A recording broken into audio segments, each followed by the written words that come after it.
Why do you think enrollment is decreasing so much? I keep reading enrollment's down, enrollment's down, enrollment's down. What's the deal? I mean, obviously we need the military. It's kind of a big deal here. Right.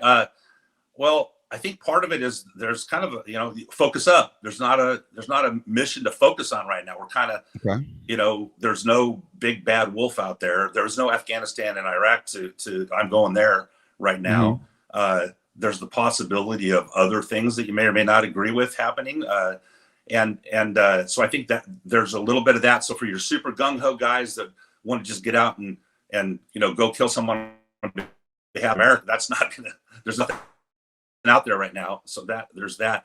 There's also I talked to one of the kids I coached in Pee Wee football, who was one of Jordan's teammates all the way through. He's a staff sergeant in the Marine Corps right now. He's in a program called MESEP, Marine Corps Enlisted Commissioning Program, where he's going to be an officer as soon as he graduates from Arizona State, where I think he's in his last year, and he wants to get into aviation. And I reached out to him a little bit for his take on this idea, and he thinks social media has something to do with it.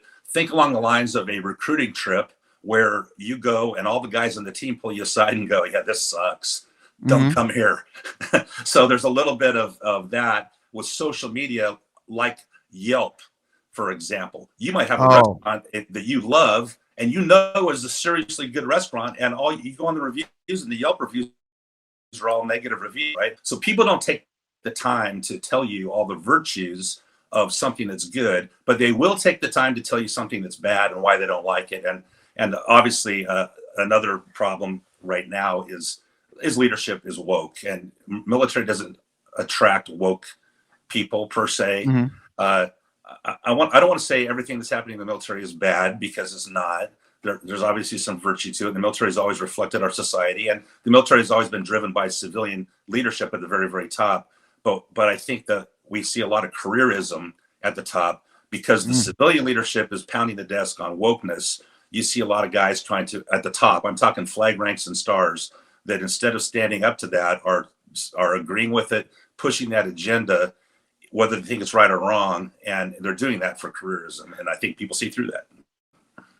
I think that to see right through it, in my opinion, is I don't care who's fighting for me, as long as they're fighting for me and they're the biggest badass there. That's my take. I don't care what color you are, what you're doing, as long as you are just a big badass and you're doing something that I'm not willing to do, because I'm just not as much of a quote unquote man as you. More power to you. I want the biggest, baddest human beings possible running. And let's not kid ourselves. Those guys are still out there.